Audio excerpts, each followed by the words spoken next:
Hey everyone, welcome to Only Stupid Answers. My name is DJ Wooldridge, and I'm joined by a very special guest today. I am Captain Marvel. Yeah. I could be. You could be. You 100% could be. Well, no, I'm Captain Maudeville. There it is. There it is. That's why we love having you on the show. Did you think when you were watching the movie, you're like, I could wear that costume? No, not once. Okay, fair enough. There you go. So we are here today to talk about Marvel's next big film, Captain Marvel, which is hitting theaters this weekend. It is directed by Anna Boden and Ryan Fleck, who you may know from Half Nelson and Mississippi Grind. And what you might not know is that they're actually a married couple in real life. Nice. Yeah. I assumed something, some sort of... That's how they work together without hating each other completely. Exactly. Yep. And Mississippi Grind also had Ben Mendelsohn in it. Oh, got it. So, that makes sense. You know, it was written by Anna Boden and Ryan Fleck, along with Geneva Robertson-Dworet? Dworet. Did I get it? Yeah, sure. Okay, cool. It stars Brie Larson, Samuel Jackson, Jude Law, Ben Mendelsohn, Gemma Chan, Lee Pace, Lashana Lynch, Gregg, and a bunch, just so many more people are in this movie. The synopsis is Carol Danvers becomes one of the universe's most powerful heroes when Earth is caught in the middle of a galactic war between two alien races, excuse me. It's a word to stumble on. Yes, it was just, I caught myself for a second. There's no Rotten Tomato score yet. No, they've changed things up because of this movie. I'm fine with that. Yeah, so am I. I'm okay with it. You can't judge a movie that you haven't seen. You haven't seen it yet. It's you like don't know. You can rate the trailer. Yes. Sure, I'm fine with that. If you didn't like the trailer, then Yeah. say so. But if you don't like the movie because you're just butthurt, then bugger off the internet. Yeah, you have to see the movie or don't.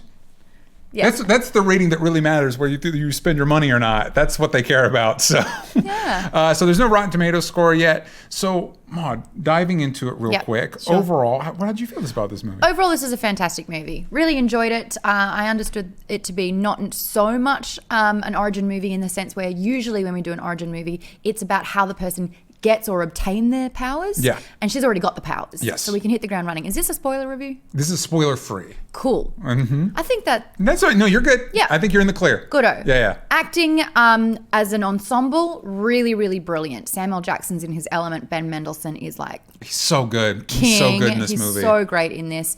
And I think because of that, because they are so good, it kind of amplifies Brie Larson being not as good. She has times to shine. She also has a few moments where I'm like, oh, that sounded like a table read. Yeah. But on the whole, it tells quite a clear story. You're not too confused. I love the fact that it's in a different decade, so we're not kind of like trying to interweave it, and we're not, kind of like crossing wires here. It's just a clear story, and it really sets you up for Endgame, and that's the whole point of this, really. I did have a moment where I was kind of like, did it need to be set in the 90s? And then I remembered where this would fall timeline-wise, and I'm like, it definitely needed to be in the past. Sure did. And if you didn't want to listen to TLC or, all of the smash hit songs of 1995, then that would be a waste if we didn't get those. Yeah, it definitely is. The music cues are a little obvious, is a way to say it. On the nose. And a lot of them still get radio play today.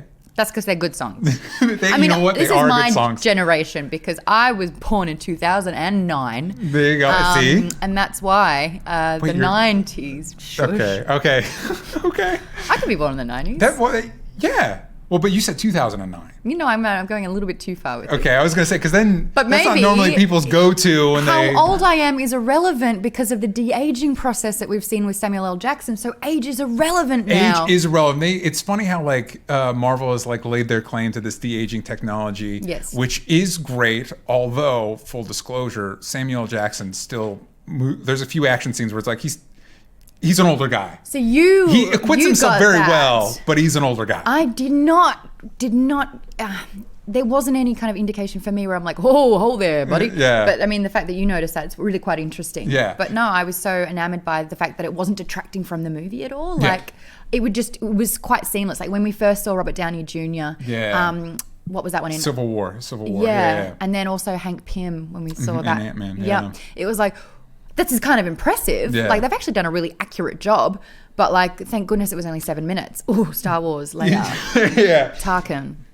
But in this instance, it's probably the best I've ever seen. And I was able to watch the movie without constantly being reminded. Well, and what's kind of crazy too is normally when you see stuff like that, you're like, okay, what did they not spend money on to make that happen? Because Samuel Jackson's in it a lot, and the whole movie would have been dotted up. Yeah. And it's not very noticeable. This is a lot of this movie takes place a surprising amount in space. There's a lot of, in fact, honestly, a lot of it has been made about this being a 90s movie. The thing that felt most 90s to me, this felt like a movie that when I was a kid, I would have rented. And it would have not done well in the box office, so it didn't have any sequels. But as a kid, I would have loved it.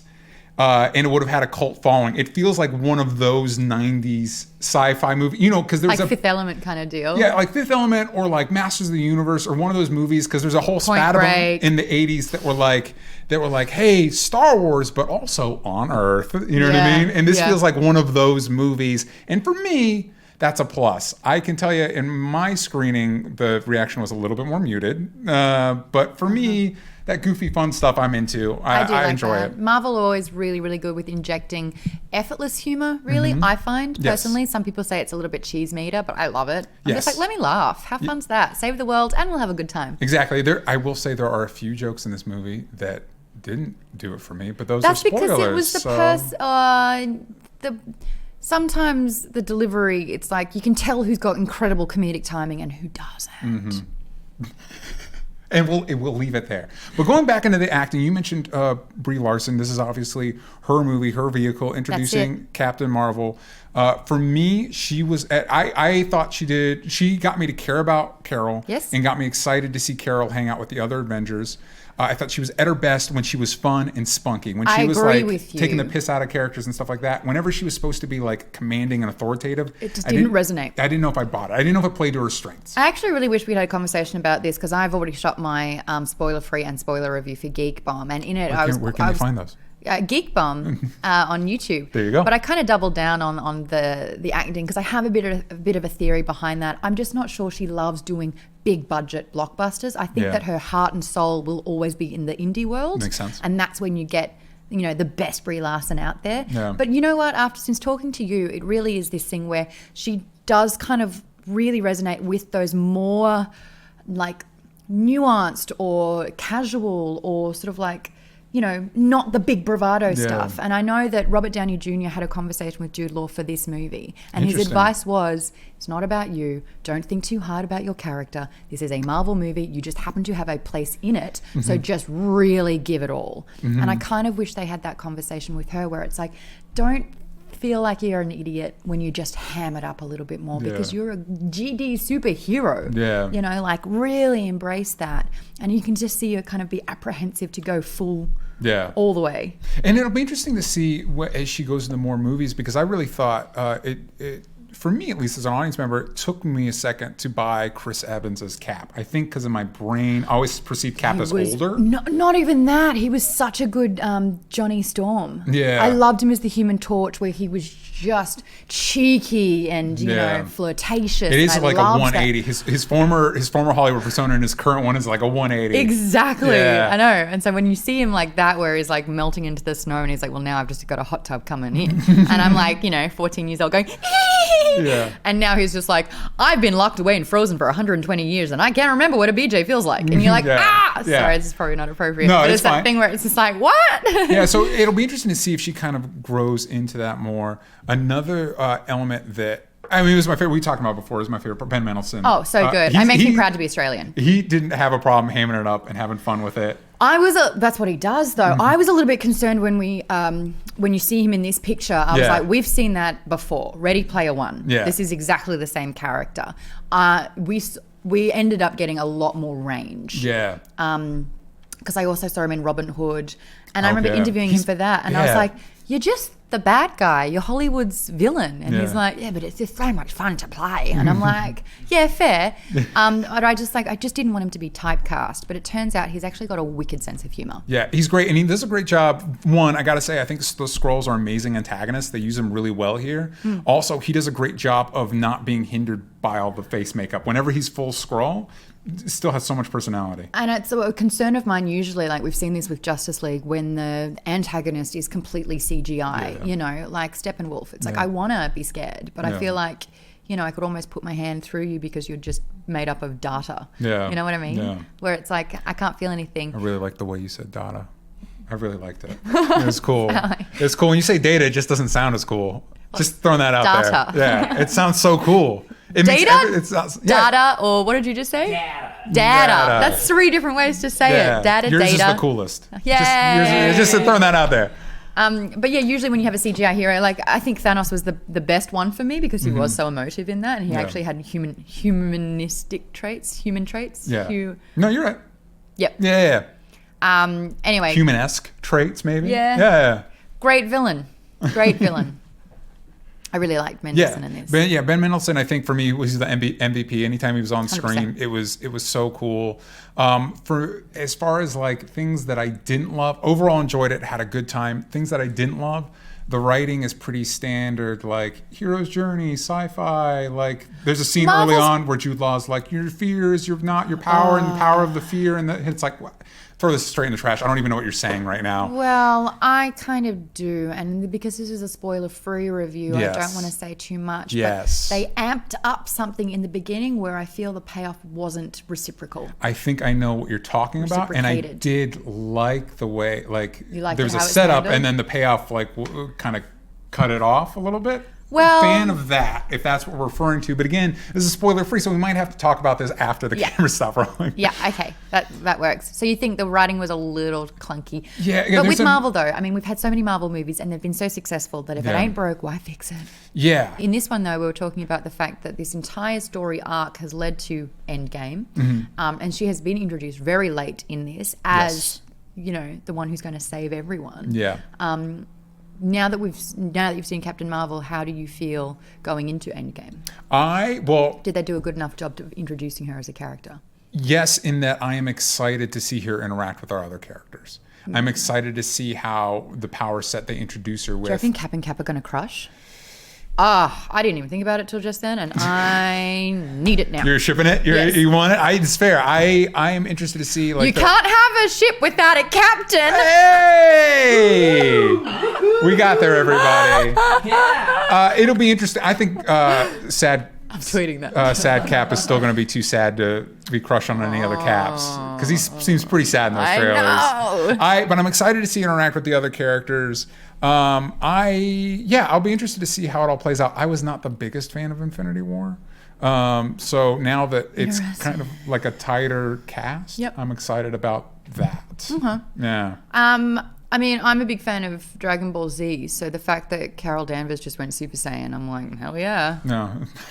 That's my her big hero moment where it's like, boom, this is who she is. I thought that was successful. That got me kind of pumped. That got me pumped for her. We could leave the broom mop, the hoplite. Yes. What is that formation? I'm just playing Assassin's Creed Odyssey at You're the moment. talking about like her the broom handle head. Yeah, Mohawk, it is from the comics. I don't know if it translates to live it's the action Roman very soldiers. well. What are they called though? The hoplite is the formation that they have. Come on, Lord, you passed ancient history. I didn't. So you're asking the wrong person. What did you think about this as an origin movie for Captain Marvel? I'm glad you asked because I didn't feel like it was just her origin story. I felt like this was a two for one. I think that we got Carol Danvers' origin story in a way, but I also think that it's completely knitted in and tied with Nick Fury's origin story. And I wonder whether the writing had always wanted those two to team up and for them to support each other throughout their origin story, or if Carol Danvers' origin story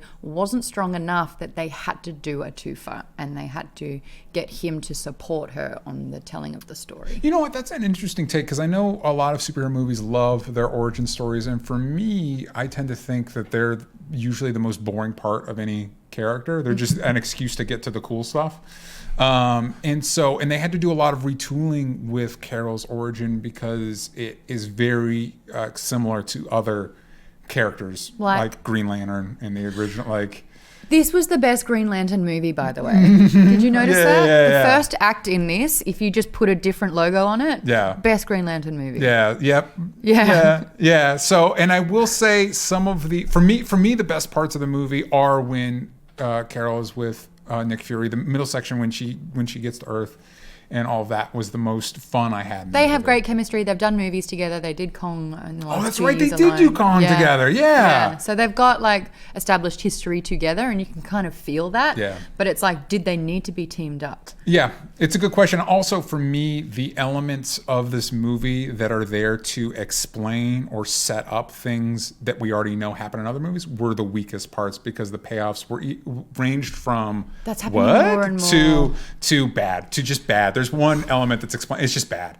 It's just a bad creative decision. Nobody's gonna like it.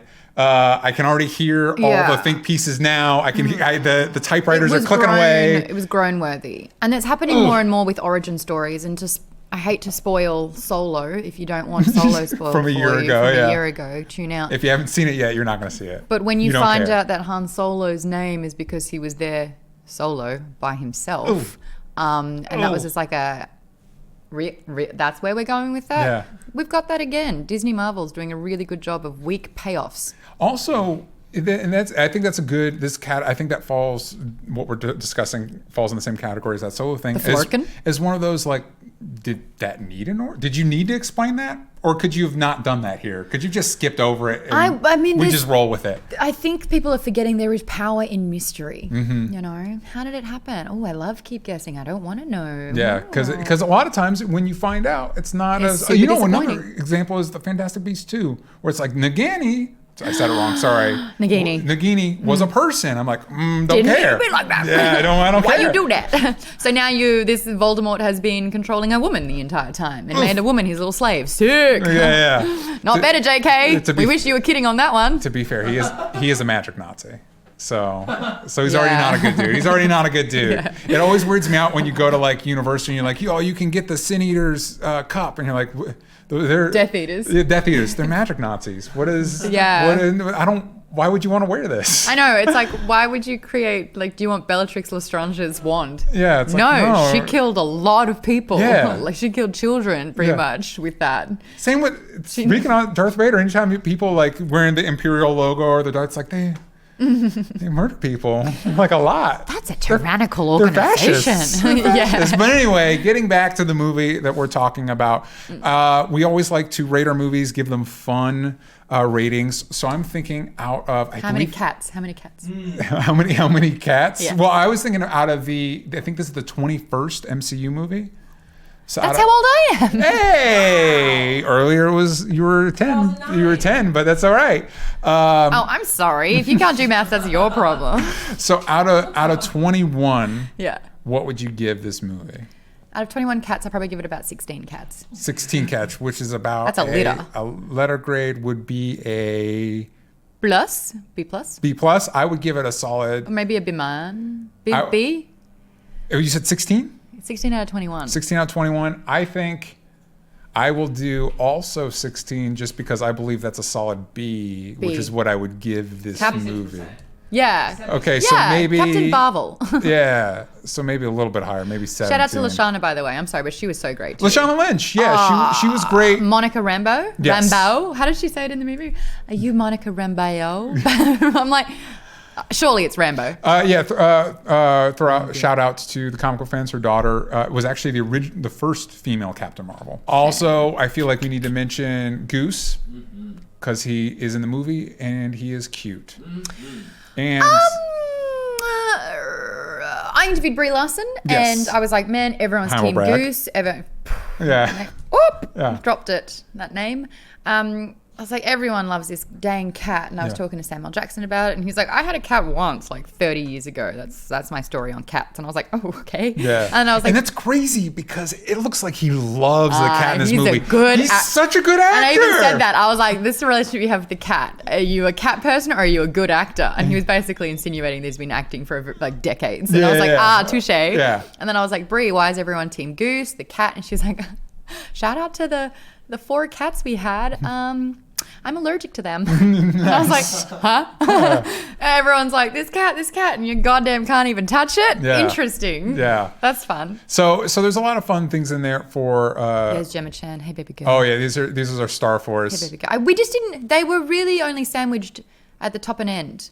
Yes. I would love to have gotten more time with these dudes. There is one moment. And Dijon mustard. What's his name? Dijon. It helps me remember. Sorry. It's fine. Dijon Bissou. Is that like a Steve Carell from The Office? Like, I gotta make a name, joke name. No, they're fine. They're there. It's a lot. They had good banter. They did have good banter in one scene. It's the all classic. they got, though. Yeah, it's the classic. Like, we're gonna cast a ton of incredibly talented people, give them like a handful of scenes, and then call it a day. Yeah. But it's cool that they're there, and it's cool that they're there. So you gave it a B minus-ish. B. I give it a B as well. I think B. it's perfectly enjoyable. I think this is definitely one of the higher. There's so many of these movies now that you compare them against each other. This is one of the higher middle tier MCU movies. It's certainly better than the Iron Man and Thor 2s. Fair. That's fair. But like every other movie is too. I personally enjoyed it more than Doctor Strange. Oh, same. Yeah. Wait. Have I seen Doctor Strange? Hold on a second. Let us know in the comments down below, has Maude seen Doctor Strange? Oh, by the way, for anybody that's wondering, are there after credit scenes? Of course there are. Why are you asking? There's 2 of them. Don't go anywhere. Anytime you're in the cinema and someone gets up, you just be like, "Oh, fake fan." Both are solid, by the way. Both end credit scenes are solid. One is way more solid than the other one. I'll be interested which makes to the know other one, which makes the other one be like, "Oh, is that all you've got?" After I just saw that glorious moment. Also, Sam's not here, unfortunately. Sam's out of town, but he likes to do this thing where Sam. What would you have a holiday? What no, don't worry. I'll come in and work for you. She's doing your job, Sam. You better be appreciative. Dang it! If you were to put a quote on the box, what would the quote on the box? What's on the box? Okay. Yeah. What do you mean? So, like, what would your? So my quote would be. What would my quote be? Come for Captain Marvel, stay for the Skrulls. Oh, that's pretty good. Yeah. Because mine's quite negative, and I don't think it does the movie justice. Because it's like the worst part about Captain Marvel is Captain Marvel, and that's not fair. Yeah, that's but I mean, it's how you feel. There's no justice behind it. Well, no, that's like kind of like my spoiler-free review for the hardcore fans. Like, what is it like? For me, oh man, yours is so good. Come on, you got a good pun in there. Lock and I know, loaded. I'm trying to. I know it's in there. If you are a Jude Law-abiding citizen, then you will... It's almost there. Oh, God, it's right in my scroll. That's good. That's another good one. By the way, shout out to Jude Law. He's incredibly handsome. He's so good in this, though. And you know they were going to choose Keanu Reeves? I would have been down for that, too. No, Jude Law is so much better. No. Oh, God, Danvers. Why can't I think of something? Wait. You got something? God Danvers. Yeah. Comma. Yeah, God Danvers, this is a fun ride. There you go. We got there, everybody. Yay. Let us know in the comments down below. Also, Ben Mendelsohn, be related to me, please. There you go.